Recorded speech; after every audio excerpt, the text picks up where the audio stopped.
Bonjour. Aujourd'hui, une fiche méthodologique sur décrire, utiliser et interpréter un graphique.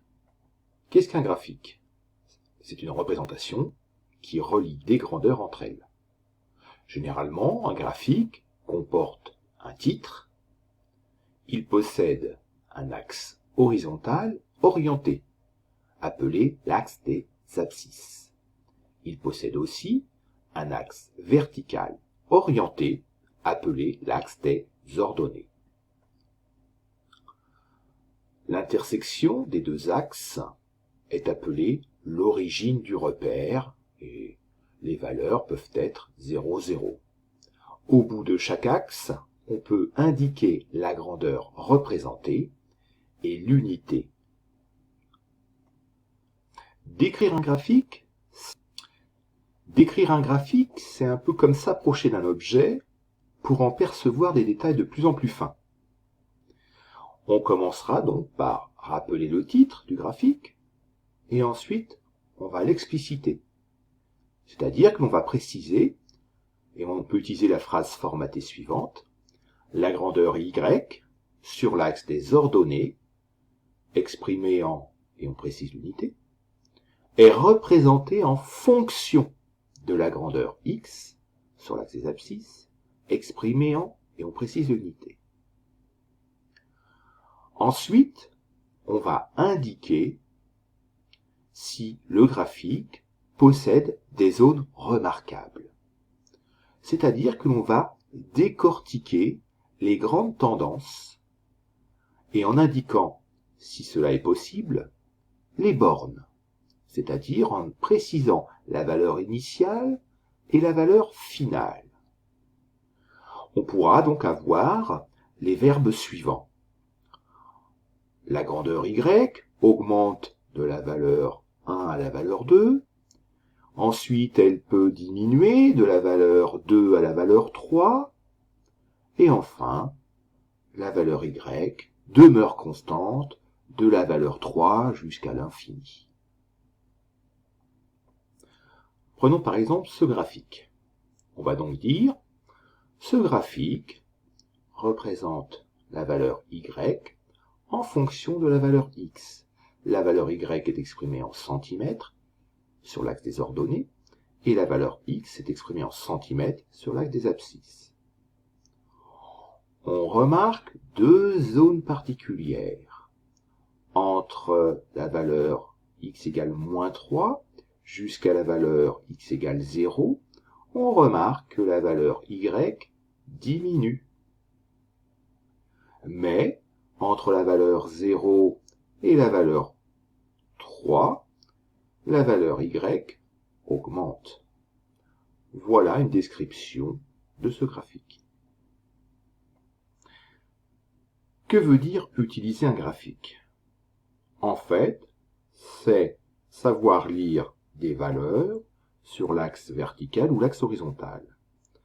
C'est-à-dire que l'on va pouvoir retrouver une image, sous-entendu sur l'axe vertical, ou retrouver un antécédent sur l'axe horizontal.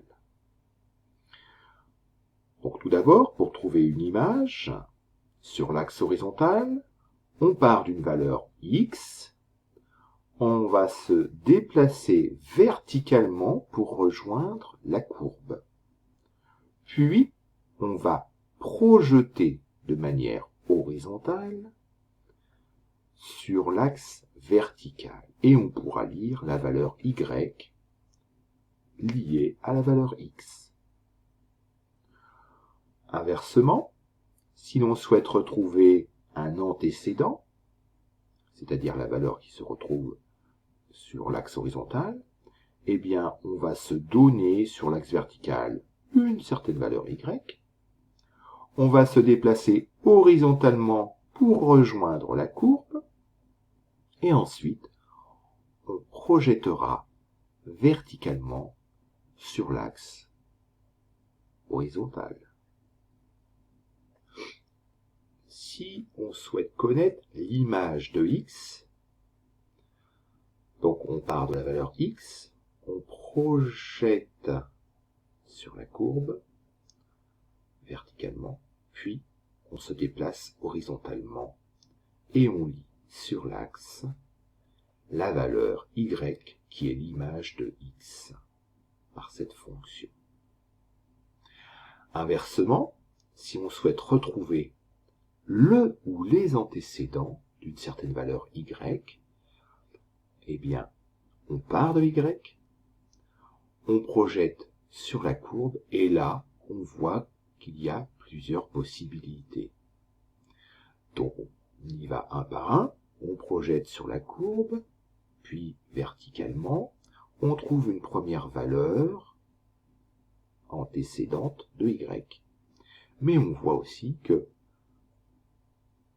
cette valeur particulière, eh bien, va aussi posséder deux autres valeurs antécédentes. C'est possible.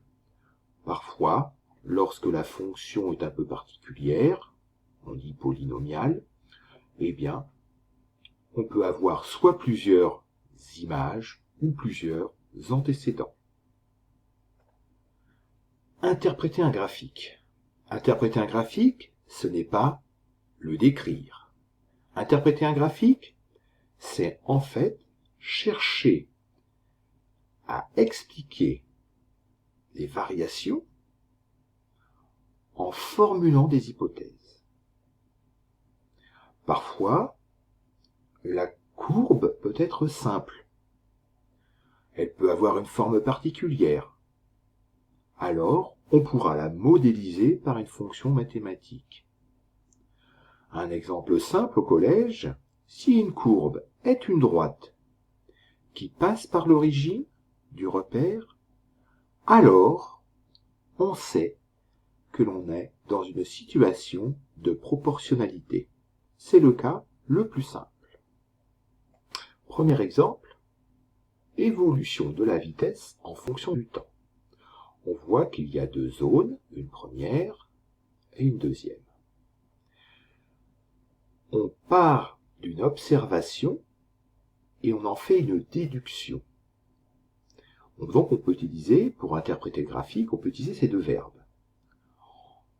On peut dire « J'observe que la valeur de la vitesse augmente en fonction du temps jusqu'à une valeur de 30 secondes. J'en déduis que le mouvement est accéléré. » Deuxième partie. À partir de la valeur 30 secondes, la vitesse est constante. J'en déduis que le mouvement est uniforme. Autre exemple en mathématiques. Ici, si x égale 1, y égale 2. Si x égale 2, y égale 4. J'en déduis que la valeur y est toujours 2 fois plus grande que la valeur de x. Il s'agit donc d'une situation de proportionnalité. Le coefficient de proportionnalité vaut 2. Voilà, maintenant tu sais décrire, utiliser et interpréter un graphique.